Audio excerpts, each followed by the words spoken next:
उन्होंने वायलेंस किया है, क्लियरली वायलेंस, इसीलिए हम लोग ह्यूमन राइट्स कमीशन में जा रहे हैं आप लोगों के लिए, और कि ये वायलेंस हुआ है और ये जो चीज़ था ये वायलेंस हुआ है और ये डेफिनेटली ये इस तरह से आप राइट कंट्रोल नहीं। सर इसी पे एक सवाल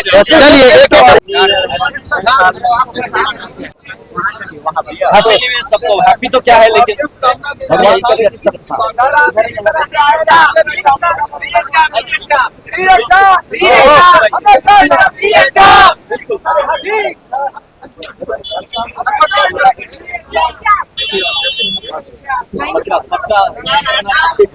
मुझे ये अच्छा लगा बहन देख के आप अभी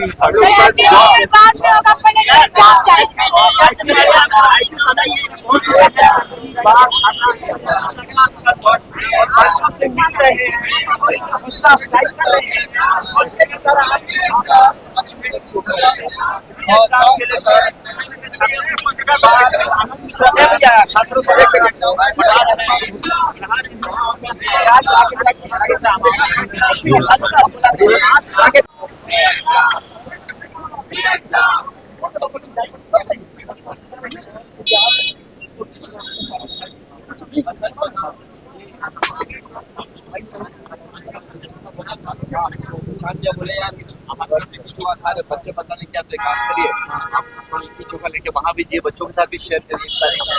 तो हम लोग ये सोच के आए थे, बट ये इसलिए किशोर जी भी साथ में सब बच्चों से शेयर करें, बट अब मीडिया वाला अटेंशन सच में नहीं, सब मीडिया नहीं है। शुभकामना नहीं दे पा रहे हैं यहाँ पर, है ना? देखिए शुभकामना तो रहेगा ब्रदर, हमेशा चाहेंगे कि ऐसी दुर्गति बनी रहे तो कोई नहीं चाहेगा। हम हमेशा चाहेंगे कि न्यू ईयर हैप्पी ही हो, और ये एक हमारा 2024 जिस तरह से बहुत ही मतलब बुरा सा खत्म हुआ, कम से कम 2025 में उम्मीद की किरण बने, और ये जो हताशा है हमारी गाँव में और जो स्टेट्स में, इसका कम से कम सरकार संज्ञान ले और इसमें एक संवेदनशीलता दिखाए। आप लोग की बात नया साल के लिए क्या संकल्प है?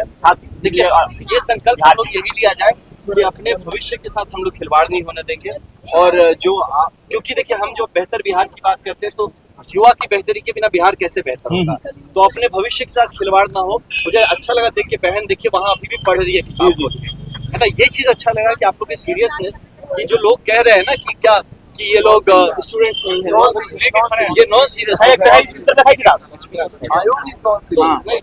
ये बच्चे पढ़ रहे, ये देख के मुझे पर्सनली बहुत अच्छा लगा कि बच्चे सीरियस है यहाँ पे, और इसको सरकार को इतनी संवेदनहीनता नहीं दिखानी चाहिए। एग्जाम होना सर ऐसा देखा जा रहा है कि किसान गरीब के बेटा किसाने गरीब रह जा रहा है, नेता के बेटा मलाई काट रहा है, MP बन रहा है, विधायक बन रहा है, मंत्री बन रहा है, तो क्या कहिएगा हम बिहार के इसमें ब्रदर ये कहेंगे कि आप लोग हिम्मत नहीं हारना है, अपनी पढ़ाई जो है ना अपनी मजबूती रखनी है, और इस व्यवस्था में जो गड़बड़ी है इसके लिए हम जैसे बड़े भाई जब अपनी नौकरी चाकरी छोड़ के आए हैं तो कम से कम हम आपके होके आप पढ़ाई में ध्यान दे सके, हम आपकी बात पहुंचा सके, इस तरह का कुछ व्यवस्था हम लोग खड़ा करने की कोशिश कर रहे हैं। जैसे आप बिहार के लाल हैं, जैसे मालूम हम लोग हुआ कि आप पूरे IPS रहे, बिहार के लिए, बिहार की मतलब डेवलपमेंट के लिए आपने इस्तीफा दिया, क्यों? बिहार के लिए क्या सोच रहे हैं, बिहार के युवाओं के लिए आप?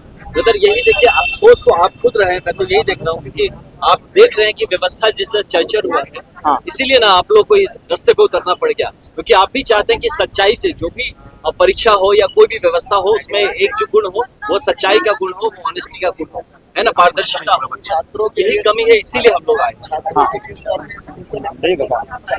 जी, वही हम लोगों ने हट जाइए जी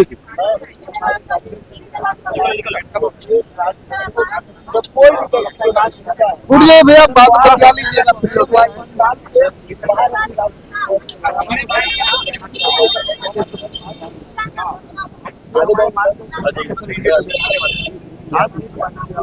बैठिए भैया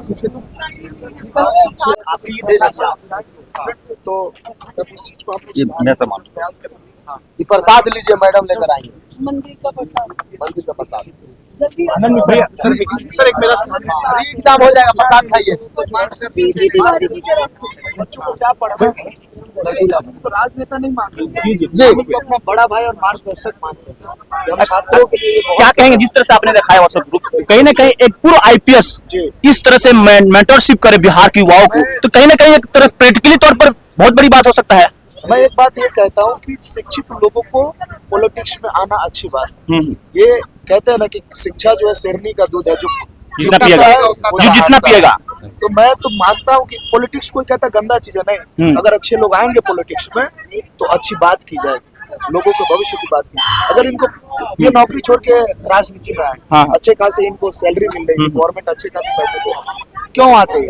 ये बच्चों के भविष्य के लिए आए। और आने के पश्चात इन्होंने फिर भी बच्चों को एजुकेट करने के लिए अपना एक प्लेटफॉर्म बनाया, और इससे मैं इनसे बहुत प्रभावित हूँ। और जब मैं बेहोश हुआ, होश में आया, तो मैंने भैया को कहा कि भैया प्लीज हाथ जोड़ के मैं कहता हूँ कि आप मेरा सहयोग कीजिए। एकदम साथ आगे क्या कहेगा? इनके हाथ में एक थोड़ा हाथ तक घायल भी है, लेकिन हौसला इनका बुलंद है। यही देखिए, यही हमारे बिहार का युवा का जो एक स्वरूप है भाई। देखिए जिस तरह से मजबूती से कि हर तरह में भी होके सकारात्मक सोच रखता है जी। और यही चीज जो ना सरकार नहीं समझ पा रही है। जिन पे मैं एक फोटो देखा, वो भाई को मैं खोज रहा हूँ जो सैल्यूट कर रहा है उस फोटो में। मतलब बता रहा हूँ, मैं रोंगटे खड़े हो जा रहे हैं। ये माननीय मुख्यमंत्री जी और सबको देखना चाहिए कि बच्चों के जज्बे को देखिए, आप सलाम करिए उस बच्चे के जज्बे को। और कहाँ आप ये सब में अपने ही बच्चों से लड़ रहे हैं। और मैं तो छात्र हूँ, मुझे यहाँ पे एक चीज को रिकॉर्ड किया जाए। बिहार ये सचिवालय सहायक बिहार सब इंस्पेक्टर के बच्चे जितने बच्चे हैं, उनका जब एग्जाम लिया जाता है तो उनको क्वेश्चन पेपर नहीं दिया जाता है। उसमें OMR में 3 कॉपी होता है, उस एक कॉपी को भी नहीं दिया जाता। एग्री, सब कोई एग्री है ना? यहाँ एग्री है ना? तो उन सभी का क्या हो पहले तो। अब जो भी बिहार में जो BPSC ये जो बिहार SI का एग्जाम हो रहा है, सचिवालय सहायक का एग्जाम हो रहा है, उसका क्वेश्चन पेपर दिया जाए और उसका कार्बन कॉपी स्टूडेंट को दिया जाए, और प्रीलिम्स के बाद नंबर बताया जाए कि कौन किस कारण से फेल हुआ है और कौन किस कारण से पास हुआ है। एकदम अनट्रांसपेरेंट तरीके से आप जो एग्जाम को ले रहे हैं, नंबर को प्रीलिम्स के बाद नंबर दिया जाए। प्राउड ऑफ मतलब आप सच में बिहार के आइकन बन गए। और इतने से बात God bless you Babu, God bless you. ऐसा ही सकारात्मक आपका जो सोच रहा है। अब अगर है क्या रितेश भाई, आपसे मिलना है मेरे को? ठीक है, जरूर नहीं बिल्कुल। Happy new year. पेरेंट्स को भी नमस्ते कहिएगा, सबको रिगार्ड्स दीजिएगा, ठीक ना? एंड रितेश भाई, we are proud of you. आप जैसा सकारात्मक छवि ही हमारे बिहार के युवा का सही छवि है। God bless you, God bless you, ठीक है? मिलते हैं, मैं अपना नंबर दे दूँ, ठीक है? जरूर रितेश भाई, जरूर। Take care, thanks a lot. क्या कहेंगे सर? अभी बात उनसे हुआ, बात अभी उनसे हुआ, आप चाह रहे थे बात करने, मिलना भी चाहते हैं। मैं बिल्कुल, मैं रितेश को बहुत आपने छवि देखा होगा, वो यंग हमारा लड़का सैल्यूट कर रहा है, एकदम से वहाँ पे पानी का बौछार पड़ रहा है। वही बात है, वो जो सैल्यूट, ये असली बिहार के हमारे युवा का जो सकारात्मक छवि वो एकदम डिपिक्ट करता है। और वही उल्टी तरफ देखिए कि किसी हमारे भाई का ऐसा गर्दन पकड़ के किसी पुलिस वाले ने इट वॉज वेरी बैड। मैं खुद रहा हूँ। आपको इतना दादा, सुनिए ना, इतना दादागिरी करना ही है तो उनको भेज दीजिए ना, असम में और मेघालय जंगलों में भेज दीजिए। छत्तीसगढ़ भी लड़िए, छत्तीसगढ़ भेजिए, वहां जाके लड़िए। सर सवाल बनता है, सुनिए सर, सवाल बनता है। आप पूर्व IPS रहे हैं, स्वीटी सरावत कह रहे हैं कि लाठी चार्ज नहीं हुआ है, तो अब क्या कहेंगे? तो यही मतलब अब क्या बोला जाए इस पे? तो अब ये this needs a proper departmental inquiry कि SP को पता ही नहीं है कि लाठी चार्ज हुआ है, तो मतलब क्या जबकि उनकी आंखों के सामने हुआ।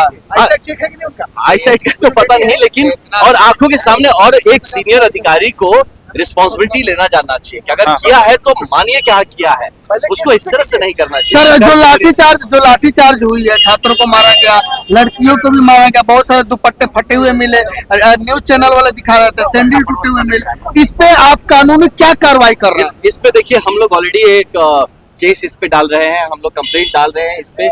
इस तरह का जो वायलेंस हुआ है क्रिमिनल केस के लिए हम इस पे डाल रहे हैं, और अगर पुलिस हमारा FIR नहीं लेती तो हम इस पे कंप्लेंट केस करेंगे, हम कोर्ट पे देंगे। इससे साथ में ह्यूमन राइट्स कमीशन पे भी हम लोगों ने इन सारी चीजों को भेजा है, और इसका संज्ञान ह्यूमन राइट्स कमीशन भी ले, इसकी प्रॉपर इन्वेस्टिगेशन हो, ताकि आगे से कोई भी अधिकारी अपनी ट्रेनिंग ठीक से करके। और इस तरह, कल मैं शाम को पता गया था सासाराम, वहाँ एक DSP ने एक लड़का गोली मार दिया, वो बर्थडे मना रहा था, तो कुछ हुआ, झड़प गोली मार दिया। मतलब आप लोग कहाँ, कोई कह रहा है कि मनोबल, कोई बोला वहाँ पे, वहाँ एक रिपोर्टर भाई थे कह रहे हैं इनका मनोबल बढ़ा है। बोले मनोबल सकारात्मक शब्द है, कहिए उन्माद बढ़ा है, ये उन्मादी हो गए, है ना? ये मनोबल सकारात्मक शब्द है।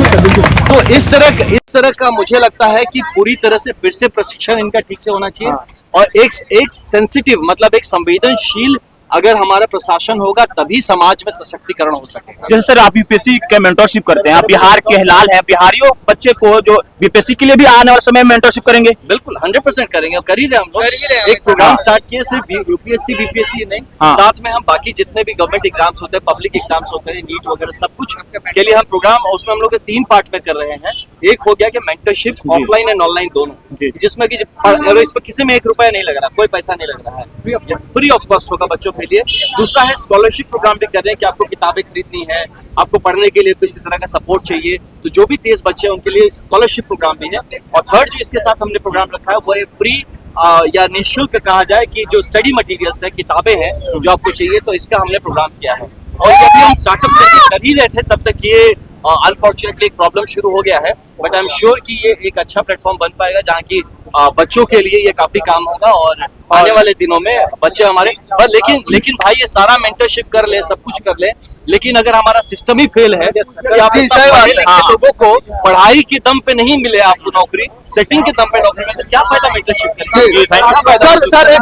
सर एक सवाल है सर। अब हम लोग आपस में बात करते हैं। ओके, ठीक है। हाँ, actually आप